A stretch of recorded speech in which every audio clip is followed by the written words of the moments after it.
Okay, so a lot of people nowadays really struggle with reading. If you're from the Western world, you've had like a formal education. Obviously, you can literally read um, a sentence or a sign or a thing on your phone or whatever. But if you ask most people to sit down and read a book, then they'll probably be in quite a lot of trouble. Or if you ask someone like the average person, when was the last time you sat down and read a book, or more significantly, actually enjoyed reading it? Most people will probably say like, in year 5. In the modern day, we've just really lost the art of reading and treating reading like an effortless, fun thing to do. Most people think of reading as difficult and, it takes a lot of willpower and effort. And normally when people make a video about this kind of topic, they'll come at it from the angle of like, it's because of social media, that's just rotting our attention span, and that's why we're all so bad at, we've got such bad focus. And don't get me wrong, I don't think there's nothing to that. Like, I do think there's some extent to which going on your phone is going to do like significant damage to your attention span. We all know this sort of hyperstimulation of social media is really bad. But fundamentally, I think what holds people back from reading is not necessarily their attention span, although that is an issue, but it's more their skill level with reading. I think reading is a skill like anything else, and it's not so much about having a high level of focus while you're reading, although you do have that, but it's more about just having a good skill at reading. Because anything requires a level of focus, right? If you want to learn to go rock climbing, or you want to learn to dance or to swim, that still requires focus, right? But everyone would agree that the most important thing to do if you want to learn any of those skills is you need to learn how to do it. And the focus part, obviously pay attention while you're doing it, but there's a skill there that you need to learn and you need to practice, and you need to level it up in. And I don't see enough reason why reading isn't any different. Why we can't treat reading as a skill you need to level up.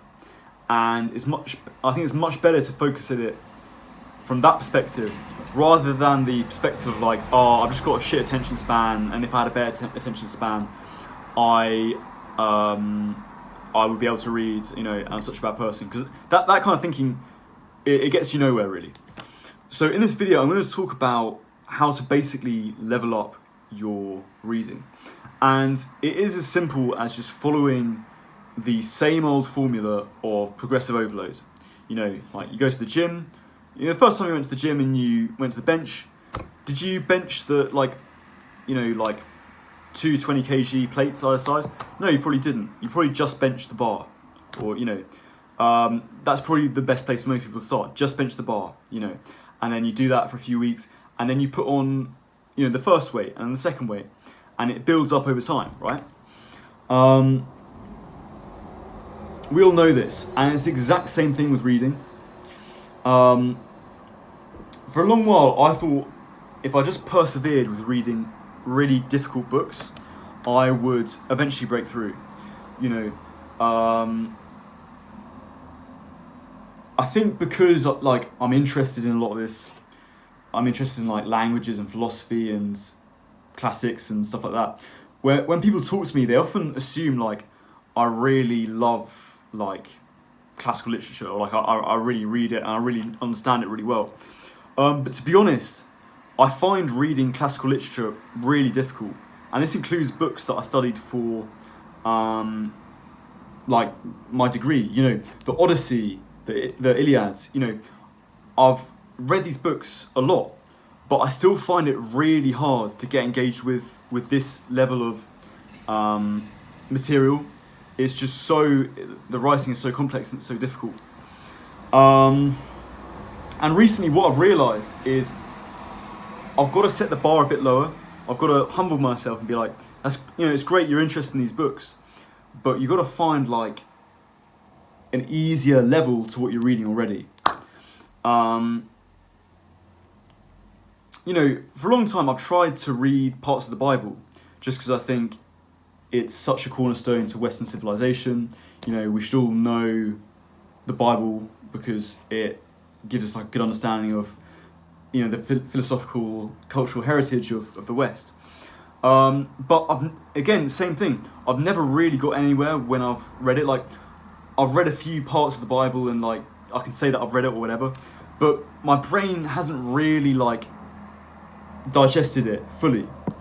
But I remember like a few months back, I just picked this book of like that I had for ages, which was just like an introduction to Christianity, and it was just a very simple book that talks about the sort of the backdrop of history, Christianity, and you know, like the history behind it and the Protestant Reformation and blah blah, all this stuff, right?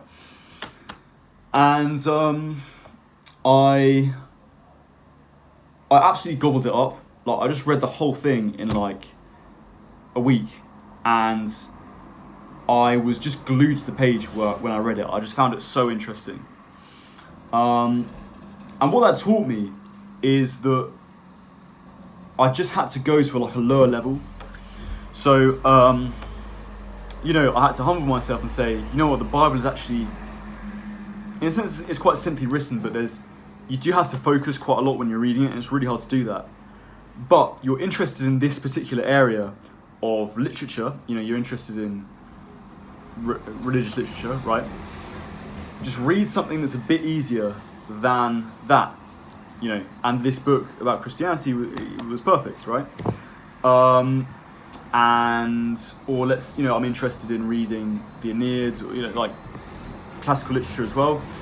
I need to read something that's a bit lighter, you know, like Carl Rahm, who's a great YouTuber, got a lot of time for him. One thing that he recommends is, if you want to read the Iliad, start with Stephen Fry's like Troy, I think it's called, which is basically just Stephen Fry's kind of take on the Trojan War story. He just tells it in like a much easier way. And I think like that's probably what I'll do. I'll try reading that, and then that will level me up to access the sort of higher versions of literature. And you can access this like completely across the board. So any genre of book that you're interested in, let's say you're really interested in, I don't know, you really want to read sort of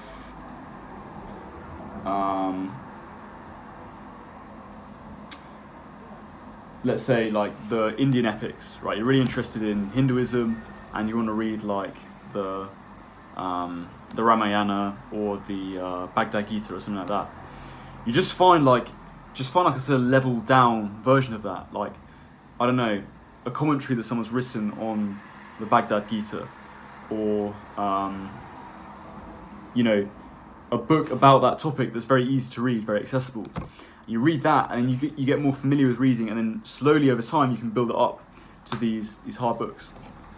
Now obviously if you want to go and try reading these other books as well, like absolutely, you know, explore it. And you know, these books are always going to be difficult to read, they're always going to require like a level of concentration. But if you want to get better at reading, it's not the way to do it.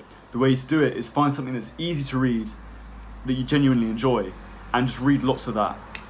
I'll give you another example. So Russian literature, I've always been fascinated by Russian literature. You know, I think it's really cool. I like the kind of, I don't know, atmosphere, the kind of world of those books. But when I've tried reading Russian literature in the past, you know, I've not got nothing from it. I've got a lot of useful experiences from it, but I've found it really difficult to read.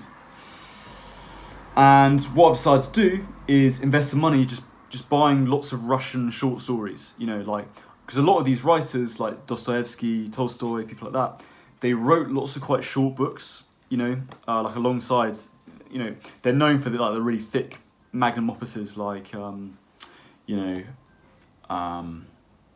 Crime and Punishment or Anna Karenina or whatever. But they wrote lots of short stories as well, and that's a great place to start. Read all their short stories, get sort of familiarity with it, and then before I know it, I'm reading Crime and Punishment, and it's really easy. So that's how I recommend doing it. And the key thing is basically those two metrics. You want to find something that you're genuinely interested in, and something that you actually enjoy reading. You enjoy reading, and that is easy to read. So those are the two things. And it's difficult to find those things. It's quite easy to find one. It's quite easy to find a book that you're interested in reading, and it's quite easy to find a book that is easy to read. But finding both is difficult, and you have to spend some time exploring what's out there. But I think that's the best place to start for most people. So I hope you enjoyed this video, guys. As always, I'm doing some coaching at the moment. If you want to book a session with me, it'd be great to hear from you. And apart from that, I'll see you in the next video. Cheers.